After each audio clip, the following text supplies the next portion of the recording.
Welcome to the Irwin Mitchell Mentoring Club. Today we are talking with Nuneaton Rugby Football Club. We've got Pete, Matt and Lewis joining us. Pete, why don't you tell us a little bit about your rugby club? We're quite a big club. We've got 300 plus in our mini and juniors club. We're trying to progress players and coaches and make them better in themselves to enjoy what they're doing in their rugby. We want to bridge the big gap that we feel there is between knowledge, skills and understanding, and select the coaches that we will fit, feel that will fit into that mold and make it work and develop, empower and just make people as mentors as well as coaches. So the first thing for me is when you went through, your progression stage at 16, did you have a wobble? Did you ever think of stepping out, or was there a point where somebody really actually turned your head around and went, actually, this is me, this is where I want to be? Do you know what? This is where I probably lacked a mentor in those years. I had good coaches, but I was kind of left to my own devices, and it probably led to potentially a lot of wobbles in my career, especially my early days. So while I found people I gravitated towards socially, and even playing wise, I picked up things. I never had someone that actually sat me down and gave me some home truths, which I probably needed. I just didn't have access to that sort of person, or I didn't gravitate or find that person. That person didn't kind of find me. And I kind of think if I'd had that, or I had confidence in talking to someone about some of my potential issues in my life, I might not have got into trouble so much when I was a bit younger. If there's any kids listening to this, or 15, 16-year-olds, hand on heart, say the best years of my life or our lives, those sorts of years where you're with your mates and you're literally playing for the love of the game. And I wouldn't want to miss that opportunity. I wouldn't want those guys to miss that opportunity.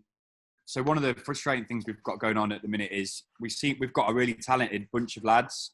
The ones that are the most talented and the ones that should really be, setting the example and leading the other lads seem to be the ones that we're struggling with in terms of their attitude and their work ethic. So the question I've got is have you ever experienced that with anyone? And how do your coaches and your mentors get around that?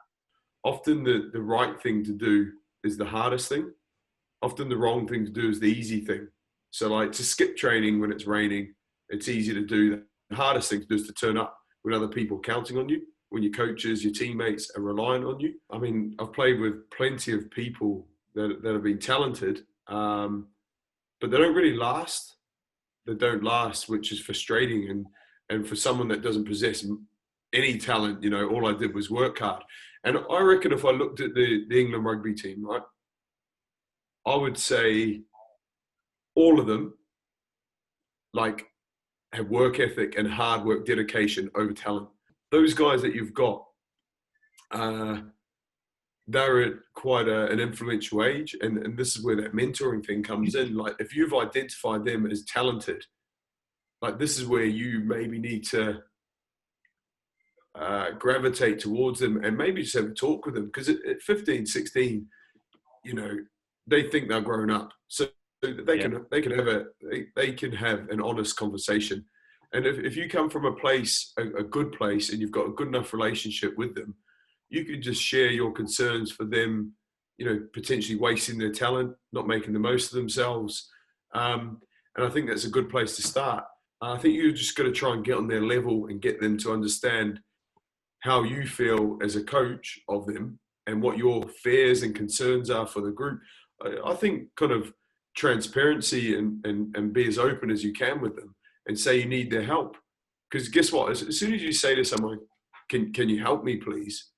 You're showing kind of vulnerability, and most people want to help, whether they're 36 or 16. I reckon you'll get pretty good feedback. So just ask for help. Ask one of your most talented players for help. Look, mate, I need your help. I'm worried about the group. I'm worried about people not turning up. I look at you as one of my best players, and you can influence the group, So try and empower that guy to do something good. Was there any other sort of mentors that were perhaps in the coaching role, maybe like parents on the sidelines that helped you?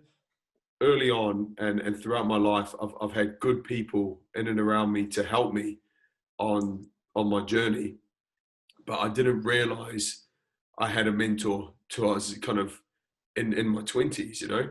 Didn't even know what a mentor was. So I think if you look at any sort of rugby club, you know, everyone that works there, everyone that volunteers there is someone's parent. And I don't know what you're like, but if my parents ever told me something, you kind of meet it with conflict straight away. I look at my own kids, like if you say something to them, they don't listen to you, but then someone else will say something and they're the most kind of polite, well-mannered and listening kids in the world.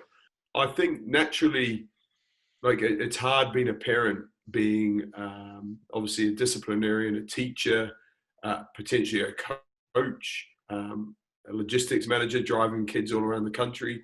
So I think mentoring as a parent is something you do anyway, but it's not always the most natural form. I think they come in all shapes and forms, and they don't even need to be called a mentor. You just need to be a good person and look to help. And if you are the person that needs help, don't be afraid to kind of ask for help. What's your opinion on things like almost like little leadership groups inside your team? Is that something that you obviously worked in clubs that you've played for, or even junior levels when you were coming up through junior rugby? Whatever you want to call it, you're kind of empowering people in a role. You're giving people responsibility for something within the team. And if everyone's got a role and a responsibility, they feel like they've got something and like ownership of that team, you know. You could see the clicks in your coach's eyes and you could grab one guy from each of those clicks and you say, right, you four guys, I want you four guys to build the training session for next week. So they've got to go away and communicate on the team WhatsApp, and all of a sudden you get people talking that aren't used to talking. Then they've got to respect each other and respect each other's time and input. So there's ways to connect. There's so many kind of roles and things that you can share amongst the group to create that ownership for their team. It's not your team, remember. So guys, I hope you found that useful. Lewis, any thoughts? Yeah, very good, mate. There's a lot of stuff we can take back and implement literally straight away with the lads. So that's good, especially in terms of bringing them to buy into this, what we want to get out of them as a team, and changing their attitudes, especially the guys that, you know, we want to actually lead the team and take forward. So that's really good. Matt, what about you? I'm looking forward to going back to like our sessions and implementing what you've said. Worked for you really well. We can try these new ideas with the kids we've got. So looking forward to doing it and then coming back to you in a couple of months, telling you how it went. Good luck, mate. Thank you. And over to the main man, Pete.